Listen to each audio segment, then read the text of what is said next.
नमस्कार दोस्तों। आज 26 नवंबर 2025 का करंट अफेयर डिस्कशन ये है।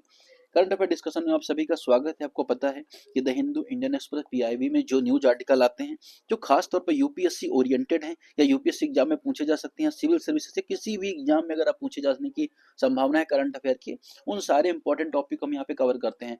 10 एमसीक्यूज हम देखते हैं तो 10 एमसीक्यू में सिर्फ एक्सप्लेनेशन उसका नहीं देखते, बल्कि उसका जो स्टैटिक लिंकेज है वह भी सारा देखते हैं। साथ ही साथ तीन तीन स्टेटमेंट देखते हैं तो 30 स्टेटमेंट हो जाती है, उसका स्टैटिक नॉलेज हो। तो ओवरऑल अगर आप देखो तो 70 to 80 करंट अफेयर के फैक्ट्स आपका डेली प्रिपेयर होता है सिर्फ 15-20 मिनट के वीडियो में। तो पहली बार अगर आप वीडियो देख रहे हैं तो एक बार पूरा जरूर देखें। चलिए शुरू करते हैं। हम बात करते हैं यहाँ पे मंचूरियन वॉलनट ट्री के संबंध में स्टेटमेंट है यहाँ पे। अब मंचूरियन वॉलनट ट्री होता क्या है, इसमें जो वीड्स होते हैं ना, वीड्स मतलब क्या, खरपतवार जो होती है, खरपतवार जो होती है जो खेतों में उग के हमारी फसलों को खराब करती है, उसको खत्म करने की क्वालिटी इसमें देखी गई है। तो इसलिए मंचूरियन वॉलनट ट्री क्या हुआ, चर्चा में आ गया। तो ये किस तरह का पेड़ है, तो डेसिडुअस, अगर मतलब क्या, पतझड़ है, पर्णपाती है, पतझड़ है, ठीक है। और अगर हम बात करें इसके बारे में कि इसकी खासियत क्या है, कि ठंड को सह लेता है, मतलब क्या, कोल्ड टॉलरेंट है ना। तो कुछ इसकी इस तरह की खासियत है। स्टेटमेंट देखेंगे तो बहुत सारी बातें आपको पता चलेंगी। जैसे हम पहला स्टेटमेंट देखते हैं। पहले स्टेटमेंट क्या है, it can tolerant extreme cold condition, 45 degree, -45 degree तक ये ठंड को सह सकता है। दूसरी क्या खासियत है, या 20 से 25 वर्ष की आयु के बाद फल देना शुरू करता है, मतलब 20 से 25 साल के बाद ये फल देता है। तीसरा स्टेटमेंट है, it is naturally distributed in China, Korea, part of Russia. तो किसी भी पेड़ पौधे जीव जंतु के ना तीन ही स्टेटमेंट यूपीएससी पूछता है। उसकी क्लाइमेटिक कंडीशन क्या है, या वो कहाँ पे पाया जाता है, रीजन बेसिस। तो इसलिए ये दोनों स्टेटमेंट ना, पहला और तीसरा, बहुत इंपॉर्टेंट होता है आपके लिए। कुछ भी अगर आप फैक्ट पढ़ रहे हो, किसी जीव जंतु के बारे में पढ़ रहे हो, एनिमल कुछ भी देख रहे हो, तो ये चीज आपको यहाँ पे याद रखनी है। चलिए स्टेटमेंट में करेक्ट ऑप्शन देखते हैं यहाँ पे। तो देखिए पहला ऑप्शन यहाँ पे एकदम करेक्ट है। ये ठंडी, इसकी यही तो खासियत है कि कोल्ड टॉलरेंट है ये, है ना। तो ठंडी को सहने की इसके अंदर क्षमता होती है। दूसरा अगर हम बात करें कि जो 20 से 25 साल यहाँ पे बोला जा रहा है, ये बात यहाँ पे गलत है। लगभग 7 से 10 साल में ही ये फल देना शुरू कर देता है। कल ये स्टेटमेंट यहाँ पे इनकरेक्ट है। अब क्योंकि मंचूरिया बोला गया है तो चाइना के रीजन में पाया जाएगा, कोरिया और कुछ रसिया के रीजन में भी पाया जाता है। क्योंकि अगर आप देखिए एशिया में ये चाइना अगर है, रसिया रीजन है, तो इस रीजन में अगर आपको देखने को मिलेगा, तो यहाँ पे भी ये देखने को मिलता है। ठीक, तो ये स्टेटमेंट हमें यहाँ पे जानना था। अब इसके औषधि गुण भी होते हैं, मतलब दवाई वाले भी गुण होते हैं, बहुत सारी मेडिसिन बनाई जाती है, मेडिसिन प्रॉपर्टीज होती हैं, इसलिए भी इसको यहाँ पे जाना जाता है। ठीक, चलिए ये यहाँ पे चर्चा में था, कुछ ज्यादा इसके स्टैटिक नॉलेज की आवश्यकता नहीं है, जितना यहाँ पे जरूरत था हमने आपको बता दिया। 1-3 यहाँ पे करेक्ट स्टेटमेंट हो जाएगा। आगे स्टेटमेंट आएंगे, जैसे अगर आप देखोगे आबूजमाड़िया के बारे में आएगा या तो कोरल्स के बारे में आएगा, तो उनमें बहुत स्टैटिक नॉलेज भी हम यहाँ पे देखेंगे, लेकिन जहाँ पे जितनी रिक्वायरमेंट है वहाँ पे उतना ही देखेंगे। विद द रेफरेंस ऑफ क्यूबर गार consider the following statements. Cuban गार के संबंध में आपको स्टेटमेंट यहाँ पे करेक्ट करने हैं। पहला स्टेटमेंट है, इट कैन सर्वाइव इन बहुत fresh water and brackish water. ये ताजा पानी है ना, इसके अलावा जो खारा पानी होता है उसमें भी क्या, दोनों में क्या सर्वाइव कर जाता है। यह क्यूबा का इंडेमिक अर्थात देशज है, वहाँ का स्वदेशी है, स्थानिक भी बोला जाता है। इट इज लिस्टेड इंडेंजर्ड इन आयुसियन। तो आयुसियन की इंडेंजर्ड लिस्ट में इसे रेड लिस्ट किया गया, ये यहाँ पे पूछा जा रहा है। अब अगर हाल में देखें ना, तो हाल में क्यों यहाँ पे इसकी ये चर्चा में आ गया, क्योंकि क्यूबा में एक अगर हम बात करें, दलदल वाला रीजन है, वहां पे इसको क्या किया जाता है, फिर से बचाया जा रहा है, रीइंट्रोड्यूस किया जा रहा है, जो विलुप्ति के कगार पर आ गए थे। अगर विलुप्ति के कगार पर आ गए तो इसका मतलब क्या, कि आयुसियन की जो रेड लिस्ट स्टेटस है ना, वो तो कहीं ना कहीं इसके लिए खतरनाक हो जाता है। और मुझे एक बात बताइए, जब विलुप्ति की कगार पर आ गया तो क्या वो इंडेंजर्ड होगा कि क्रिटिकली इंडेंजर्ड रहा होगा? क्रिटिकली इंडेंजर्ड रहा, क्योंकि लगभग 250 के आसपास जब नंबर ऑफ स्पीसीज बचते हैं, उसके बाद इस चीज़ों को क्रिटिकल इंडेंजर्ड में डाला जाता है, तो कहीं ना कहीं खतरे पर कगार पर आ गया था, विलुप्ति की कगार पर आ गया था, इस वजह से इसे रीइंट्रोड्यूस किया जा रहा है। तो तीसरा स्टेटमेंट जो इंडेंजर्ड बोला है, ये इनकरेक्ट, क्रिटिकल इंडेंजर्ड ये माना जाएगा। तो तीसरा स्टेटमेंट यहाँ पे अगर हम देखें इनकरेक्ट हो जाएगा, तीसरा आप हटा दो। 1, 2 और 1, it is endemic in Cuba, ये क्यूबा का इंडेमिक ये स्टेटमेंट यहाँ पे पूछा जा रहा है, जो एकदम यहाँ पे करेक्ट है। तो पहला दूसरा स्टेटमेंट यहाँ पे करेक्ट हो जाएगा। अब अगर हम बात करें क्यूबर गन की क्या खास विशेषताएं हैं, तो किस तरह का है, ट्रॉपिकल रीजन में पाया जाता है, ट्रॉपिकल रीजन में पाया जाता है, ठीक है ना। हालांकि मीठे पानी में पाया जाता है, ताजे जल में पाया जाता है, लेकिन खारे पानी में भी ये रह सकता है। ट्रॉपिकल मतलब उष्ण कटिबंधीय रीजन में पाया जाता है। हाई अमोनिया मतलब क्या, इसकी कैपेसिटी अगर देखो तो हाई अमोनिया और हाई नाइट्रेट को टॉलरेंट करने की इसकी कैपेसिटी होती है। बहुत सारे इसके लेक्स वगैरह में अगर आप देखेंगे, रिवर्स में या सपाट में देखे जाते हैं। तो ठीक है, तो ये स्टेटमेंट यहाँ पे कौन सा करेक्ट हो जाएगा, 1 2 यहाँ पे इसका स्टेटमेंट यहाँ पे करेक्ट हो जाएगा। चलिए तीसरे स्टेटमेंट की तरफ बढ़ते हैं। कंसिडर द फॉलोइंग स्टेटमेंट, यहाँ पे किसके बारे में, अबुझ माड़िया के बारे में। अब अबुझ माड़िया के बारे में चर्चा क्यों हुई, ये बस्तर ओलंपिक प्रतियोगिता जो होती है ना, वहाँ पे अबुझ माड़ी जनजाति की भागीदारी यहाँ पे बढ़ती हुई देखी जा रही है। तो अबुझ माड़िया जो ट्राइब है ना, वो चर्चा में आ गई। अब अबुझ माड़िया जो ट्राइब है यहाँ पे इंपॉर्टेंट, इसके बारे में जानना, ये आप थोड़ा सा जान लीजिए। यहाँ पे पूछा जाता है, कई बार स्टेटमेंट बन सकता है कि पैट्रियार्कल सिस्टम, मैट्रियार्कल, तो पैट्रियार्कल सिस्टम मतलब पितृसत्तात्मक व्यवस्था यहाँ पे पाई जाती है। मुख्यतः किस रीजन, तो छत्तीसगढ़ रीजन में मुख्यतः पाया जाता है, सीजी रीजन पाए जाते हैं। अब किस ट्राइब का सब पार्ट है, गोंड ट्राइब का सब पार्ट है। ठीक है, तो ये आपने यहाँ पे देख लिया, गोंड ट्राइब का पार्ट सब पार्ट है छत्तीसगढ़, और पैट्रियार्कल सिस्टम यहाँ पे पाया जाता है। अब आती है बात पीवीटीजी की, कि ये पर्टिकुलर वल्नरेबल ट्राइबल ग्रुप में आते हैं जो 75 जिनकी संख्या है। अगर आपने देखा 1954 के आसपास ढेबर कमीशन बनता है। ढेबर कमीशन क्यों बना गया था, जो शेड्यूल्ड ट्राइब थी, जिसे लोकुर कमेटी की रिकमेंडेशन के बाद बनाया गया था। तो ढेबर कमीशन बनाया गया कि जो ट्राइब्स है उनमें भी कुछ ऐसी ट्राइब्स है जो बहुत ज्यादा वल्नरेबल है। तो अगर हम बात करें, ये हो गया ट्राइब का ग्रुप है ना, फिर इसके अंदर हो गया एसटी का ग्रुप, फिर उसके अंदर होगा पीवीटीजी का ग्रुप। तो ऐसे कुछ समूह हैं जो बहुत ज्यादा पिछड़े हुए हैं, तो उनको पीवीटीजी में शामिल किया गया। अब अगर हम देखें सबसे ज्यादा इनकी जो नंबर ऑफ ट्राइब्स है वो कहाँ है, उड़ीसा में है, 13 के नंबर ऑफ ट्राइब्स हैं, और 75 ओवरऑल इंडिया में ट्राइब हैं जो किसमें पाई जाती है, पीबीटीजी में पाई जाती हैं। अबुझ माड़िया भी इसी का एक पार्ट है। चलिए, ये तो हमने इसके बारे में देख लिया। स्टेटमेंट देखते हैं कि Abujh Maria particular vulnerable tribal group, ये तो करेक्ट है। They are primary for animism, या प्रकृति पूजा करते हैं। ये यहाँ पे कहा जाता है कि प्रकृति देवताओं की पूजा करते हैं, पेड़ पौधे या मौसम, आकाश, इन सब की पूजा करते हैं। ये बात यहाँ पे करेक्ट है। पहला दूसरा दोनों स्टेटमेंट यहाँ पे करेक्ट है। इस परंपरा को युवा छात्रावास को देवगुड़ी कहा जाता है, मतलब कोई देवगुड़ी यहाँ पे व्यवस्था, इसे देवगुड़ी कहा जा रहा है। क्या आप ये है क्या, अगर हम देखें तो अगर इनके बीच में क्या है ना, एक जो यूथ डॉर्मेट्री का जो सिस्टम होता है उसे घोटुल कहा जाता है। घोटुल एक कीवर्ड है, आप यहाँ पे याद रखिएगा। तो इनकी जो डॉर्मेट्री का सिस्टम से घोटुल कहा जाता है, देवगुड़ी नहीं कहा जाता। इस वजह से यहाँ पे चर्चा में था। चलिए, तो यहाँ पे हमने देख लिया यहाँ पे कि चलिए बस्तर जो ओलंपिक प्रतियोगिता थी, अबुझ माड़िया की जो पॉपुलेशन की जो पार्टिसिपेशन है वो देखने को मिली है, जिस वजह से चर्चा में आ गया। 1 2 यहाँ पे करेक्ट आंसर हो जाएगा। क्वेश्चन नंबर 4 देखेंगे। Consider the following statements regarding होया दवनडेसिस। होया दवनडेसिस के बारे में आपको स्टेटमेंट यहाँ पे करेक्ट बताना है। कौन सी स्टेटमेंट करेक्ट है। अब अरुणाचल प्रदेश में एक नई पौधे की प्रजाति खोज हुई है। कहाँ पे खोज हुई है, अरुणाचल प्रदेश में। चलिए मैप में देखते हैं, ये रीजन है नॉर्थ ईस्ट, ये अरुणाचल प्रदेश है, यहाँ पे खोज हुई है। चलिए, अब ये जो खोज हुई है ये एक तरह का पौधे की प्रजाति होती है। ठीक है, तो अरुणाचल प्रदेश के चांगलांग डिस्ट्रिक्ट है, उस रीजन में इसको पाया गया। बहुत ही ज्यादा रेयर एरिया है और बहुत ज्यादा रेयर स्पीसीज भी है। ठीक, अब ये किस टाइप के रीजन में पाई जाती है, तो उष्ण कटिबंधीय या ट्रॉपिकल रीजन में पाई जाती है, इंपॉर्टेंट हो जाता है। सब ट्रॉपिकल रीजन में भी पाई जाएगी, यह भी इंपॉर्टेंट हो जाता है। ठीक, और है क्या ये, तो एक तरह की क्या है, दवा पौधे की प्रजाति है।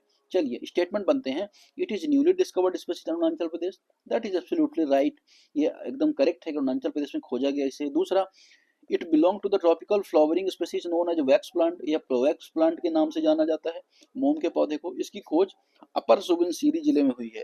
तो इसकी खोज लोअर सुबनसिरी जिला, खासतौर पर जो चांगलांग एरिया है वहां पे हुई है। तीसरा स्टेटमेंट इनकरेक्ट हो जाएगा, पहला दूसरा यहाँ पे करेक्ट हो जाएंगे। क्वेश्चन नंबर 5 की तरफ बढ़ते हैं।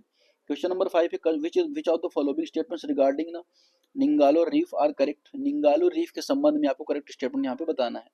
तो पहला स्टेटमेंट यहाँ पे कह रहा है, it is located in the western coast of Australia. तो अगर आपने ऑस्ट्रेलिया का मैप देख रखा होगा, लेट्स से कि ऑस्ट्रेलिया का मैप है, यहाँ पे इंडिया का मैप है ना, ये यहाँ डिस्टेंस है, तो इसके वेस्ट रीजन में पाया जा रहा है, ये यहाँ पे कहा जा रहा है। दूसरा, it is one of the world largest fringing coral reefs, या दुनिया की फ्रिजिंग कोरल रीफ है। तीसरा, यूनेस्को में इसे यहाँ पे शामिल किया गया है। अब सब कुछ आप जानो, न्यूज चर्चा में क्यों था, ऐसा पाया गया निंगालो जो कोरल रीफ है उनमें देखा गया कि लगभग 70% जो कोरल्स है ना उनकी मृत्यु हो चुकी है। क्या देखा गया कि 70% कोरल की डेथ हो चुकी है, इस वजह से यहाँ पे चर्चा में आ गया। अब ये पाए कहाँ पे जाते हैं, तो वेस्टर्न जो ऑस्ट्रेलिया है, अब पूर्वी यहाँ पे इंडियन ओशन है ना, तो इंडियन ओशन के ईस्टर्न रीजन कहलाएगा, ऑस्ट्रेलिया का वेस्ट रीजन। तो इस रीजन में यहाँ पे पाए जाते हैं, लगभग 300 किलोमीटर रीजन में ये पाए जाते हैं। ठीक है, लेकिन अभी 50 किलोमीटर के आसपास में ये फैले हुए हैं केवल। तो इस वजह से यहाँ पे चर्चा में आ गया, यूनेस्को हेरिटेज साइट में शामिल किया गया था। लेकिन ये खतरे में तो आ गए, लेकिन आखिर होते क्या है कोरल्स, इनके लिए भी, इनके बारे में भी जानना इंपॉर्टेंट हो जाता है, कैसे बनते हैं, ये सारी बातें भी इंपॉर्टेंट हो जाती हैं। तो कोरल क्या होते हैं? कोरल छोटे छोटे समुद्री जीव कोरल पॉलिप से बनते हैं। किससे बनते हैं? कोरल पॉलिप से बनते हैं। अब इनकी बनने की प्रोसेस अगर आपको पता हो या नहीं पता हो तो मैं ब्रीफ में बता देता हूँ कि कोरल जो पॉलिप्स होते हैं, तो सबसे पहले फ्रेश वाटर होना चाहिए, ताज़ा वाटर होना चाहिए, गर्म और साफ पानी होना चाहिए, वहाँ पे बनते हैं। ये समुद्र में जो कैल्शियम कार्बोनेट पाया जाता है ना, CaCO3 से अपना जो कड़ा एक ढांचा बना लेते हैं, स्ट्रक्चर बना लेते हैं, और फिर बहुत सारे कोरल्स मिलकर क्या करते हैं, कोरल्स की कॉलोनी बना लेते हैं। ठीक। अब कोरल का रहने का मतलब ये है, कोरल साहब इसका मतलब ये है कि समुद्र में पोल्यूशन कम हो रहा है और जो ग्रीनरी है या इकोसिस्टम समुद्र का अच्छा है। अब पानी में 20 से 30 डिग्री टेम्परेचर हो, वहीं पे बन सकते हैं। समुद्र उथला होना चाहिए, बहुत ज्यादा गहरा समुद्र होगा तो वहाँ पे नहीं बनेंगे। लगभग 30 से 50 मीटर से ज्यादा गहराई नहीं होनी चाहिए, क्योंकि धूप भी इनके पास जानी चाहिए, साफ पानी जाना चाहिए, गाद मुक्त पानी होना चाहिए, तब वहाँ पे कोरल बनाए जा सकते हैं, तब वहाँ पे कोरल बनते हैं। और इन्हें ओशियन का वर्षा वन अगर हम बात करें कि रेन फॉरेस्ट भी कहा जाता है। तो ये तो बात होगी कोरल्स के बारे में। अब ठीक है, ये चीज आपने देख ली। अब कोरल में एक चमक होती है, जो किसकी वजह से, जूजेंथली नामक जो एल्गी होता है ना, उनसे सिम्बायोसिस रिलेशन बनाते हैं, उसकी वजह से अगर आप देखें तो इनमें क्या होती है, एक चमक दिखाई देती है। चलिए, ये सारी चीजें हमने यहाँ पर देख ली। अब यहाँ पे न्यूज क्या थी ये भी हमने यहाँ पे देखी। अब इसके स्टेटमेंट कौन सा करेक्ट होगा ये यहाँ पे देखते हैं। तो इसका सही स्टेटमेंट क्या होगा बताइए? सही स्टेटमेंट इसका होगा सी, मतलब कि डी। सी में बोलो, सी मतलब क्या, 1 2 3 3 हो, लेकिन ये डी में है, तो करेक्ट आंसर हो जाएगा 1 2 3। चलिए क्वेश्चन नंबर 6 की तरफ बढ़ते हैं। Consider the following statements regarding operation Pawan. Operation Pawan के संबंध में न्यूज में था। अब ऑपरेशन पवन है क्या, ये भी जानना इंपॉर्टेंट हो जाता है। तो ऑपरेशन पवन, जिससे हाल में जनरल जो उपेंद्र द्विवेदी हैं, ये इंपॉर्टेंट है वनडे एग्जाम के लिए, जनरल कौन, उपेंद्र द्विवेदी। तो उपेंद्र द्विवेदी ने ऑपरेशन पवन को क्या किया, श्रद्धांजलि दी। ऑपरेशन पवन किसकी सरकार में किया गया था? तो 1987 का टाइम था और राजीव गांधी की सरकार चल रही थी भारत में। तो राजीव गांधी की सरकार ने देखा कि श्रीलंका ने आस किया कि उनको जरूरत है ना, वहाँ पे जो तमिलियन रिवोल्ट है, खासतौर पे लिट्टे जिसे कहा जाता है, तो उन्होंने पाया कि वहाँ पे जो तमिलियन लोग रहते थे, खासतौर पे लिट्टे के ग्रुप में, वहाँ पे आंदोलन हो रहा था तो श्रीलंका की सरकार के खिलाफ। तो वहाँ पे 1 लाख ट्रूप भारत सरकार ने भेजे कि सबसे पहले यह था कि इनको शांत कराया जाएगा, शांति सेना के रूप में भारत ने भेजा, और भारत का पहला सबसे बड़ा विदेशी मिशन भी था। और लेकिन अगर आप देखेंगे तो वहाँ पहुँचते पहुँचते चीज़ें और खराब हो जाती हैं, और लगभग भारत की जो सेना थी उनके बीच में कॉन्फ्लिक्ट होने लगता है। और अगर आप देखो तो 2000 के आसपास शहीद वहाँ पे हो जाते हैं भारत के जवान। तो ये कहीं ना कहीं पूरी तरह से ऑपरेशन फेल रहता है। लेकिन अगर इसमें बहुत सारे लोगों को अवार्ड भी मिला बाद में। अगर आप देखोगे लिट्टे के लोगों ने या लिट्टे ग्रुप ने राजीव गांधी की हत्या भी की, अभी हाल में वेब सीरीज भी एक आई थी, तो ये भी एक रीजन बनता है। और जाफना जो एरिया था वहाँ पे ये सब कब्जा करने के संबंध में सब कहानी हुई थी। हालांकि दुनिया में जितने भी ऑपरेशन दूसरी जमीन पर हुए हैं कभी सक्सेसफुल नहीं। अफगानिस्तान में आपने देखा, पहले रसिया आया, सोवियत रसिया आया, उसके बाद यूएस आया, वो भी कोई भी सक्सेस नहीं हुआ। तो इस तरह से कहीं भी इस तरह के ऑपरेशन कभी सक्सेस नहीं होते। अब भारत ने भी उसके बाद डिसाइड किया कि इस तरह के हम कभी भी दूसरी जमीन पर जाके ऑपरेशन नहीं करेंगे। चलिए, यहाँ पे स्टेटमेंट है कि it was India's first major overseas military intervention. स्वतंत्र भारत का पहला सैन्य अभियान था, सही बात है। इसका मुख्य उद्देश्य श्रीलंका में इंडो श्रीलंका समझौते की तरह लिट्टे को निशस्त्र करना था, लिट्टे को डिसआर्म करना था, यह भी बात एकदम करेक्ट है। दूसरा, it was launch during the tenure of Indira Gandhi. Indira Gandhi के टाइम पर नहीं बल्कि राजीव गांधी के टाइम पर से लॉन्च किया गया। तो तीसरा स्टेटमेंट यहाँ पे इनकरेक्ट हो जाता है। चलिए क्वेश्चन नंबर 7 की तरफ देखते हैं। Consider the following statements regarding obstructive sleep apnoea. Obstructive sleep apnoea लिख लीजिए आप, क्या लिखेंगे, ऑब्स्ट्रक्टिव स्लीप एपेनिया। नई शोध में ये पता चला, नई रिसर्च में यह है कि जो ओएसए है वो पार्किंसन रोग की संभावना बढ़ा दे रहा है। अब ये है क्या, ये सब कुछ यहाँ पे समझेंगे। तो ओएसए होता क्या है? ओएसए अगर हम बात करें तो स्लीप रिलेटेड ब्रीथिंग डिसऑर्डर के रूप में जाना जाता है। और नींद के दौरान बार बार जब जैसे आप सो रहे हैं और सोते सोते आपकी सांस रुक रही है, तो इस सांस रुकने की सिचुएशन को क्या कहा जाता है, एपिनिया कहा जाता है। ठीक है, तो इस वजह से अगर हम देखा जाए तो ये समस्या देखने को मिलती है। अब ओएसए में क्या होता है, गले की जो मांसपेशियां होती है, स्किन्स होती हैं, वो ढीली हो जाती हैं, स्लो, वो मतलब एक तरह का देखो ढीली हो जाती है, और जो हमारा हवा का जो रास्ता होता है वो ब्लॉक हो जाता है। ठीक, अब इसके जो कुछ सेंटीमेंट्स दिखाई देते हैं, जैसे कुछ लोग को देखते होंगे आपके तेज खर्राटे लेते हैं, हर आई में भी ये संभव होता है। तो ये चीज यहाँ पे आपको देखना था और इसके बारे में आपको पूछा गया है। तो वैसे तब होता है जब नींद के दौरान गले में मांसपेशियां ढीली हो जाती हैं, वायु मार्ग अवरुद्ध हो जाता है। That is absolutely right. Loud snoring is common symptoms of OSA. तेज खर्राटे ओएसए के सामान्य लक्षण है, ये भी करेक्ट है। ओएसए मुख्य रूप से 10 वर्ष से कम आयु के बच्चों में होता है, किसी भी एज में हो सकता है। आई थिंक तीसरा स्टेटमेंट यहाँ पे इनकरेक्ट होगा, सही स्टेटमेंट हो जाएगा 1 और 2। ठीक है, चलिए क्वेश्चन नंबर 8 की तरफ बढ़ते हैं। 2 क्वेश्चन और बचे हैं। क्वेश्चन नंबर 8 है with the reference of exercise Surya Kiran. Surya Kiran के बारे में आपको स्टेटमेंट यहाँ पे बताने हैं कि अभी क्या हुआ, उत्तराखंड के पिथौरागढ़ में, कहाँ पे, उत्तराखंड के पिथौरागढ़ में सैन्य अभ्यास हुआ, 19वां संस्करण था। सूर्य किरण, अभी सूर्य किरण अभ्यास किसके बीच हुआ था? नेपाल और भारत के बीच में हुआ। ठीक है, तो ये इंपॉर्टेंट हो जाता है। तो भारतीय सेना और नेपाल की भारतीय सेना की जो असम रेजिमेंट है वो यहाँ पे शामिल हुई, और जो एंटी टेररिज्म है, एनवायरमेंट प्रोटेक्शन है, बहुत सारी इस तरह के अभ्यास यहाँ पे देखने को मिले। तो यह भारत का बायलैटरल एक्सरसाइज इंडिया नेपाल का, दैट इज राइट। और दूसरा, it focus on joint counter terrorism operation in mountainous terrain, यह पर्वतीय रीजन में, पर्वतीय क्षेत्रों में आतंकवादी अभियान के लिए फोकस करता है। It was first conducted under the UN chapter 7 mandate, इससे पहली बार संयुक्त राष्ट्र के अध्याय 7 जनादेश के बाद आयोजित किया गया था, यहाँ पे कहना चाह रहा है।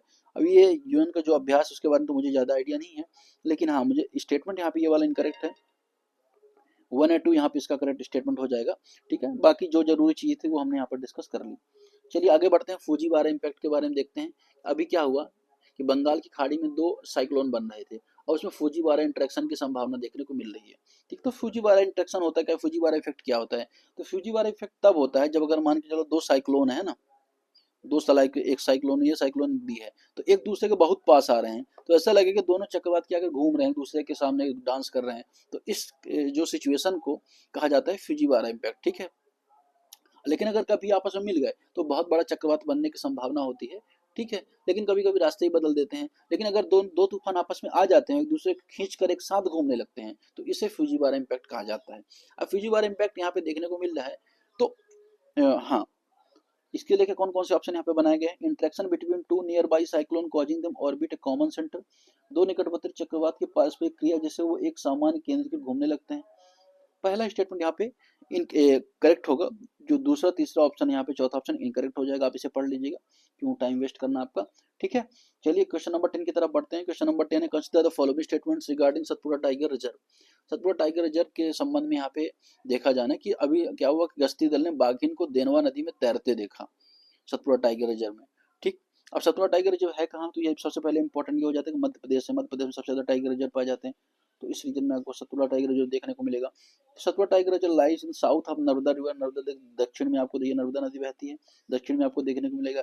It include Satpura tiger reserve, Bori wild life sanctuary, Pachmarhi sanctuary. यह सतपुड़ा राष्ट्रीय उद्यान,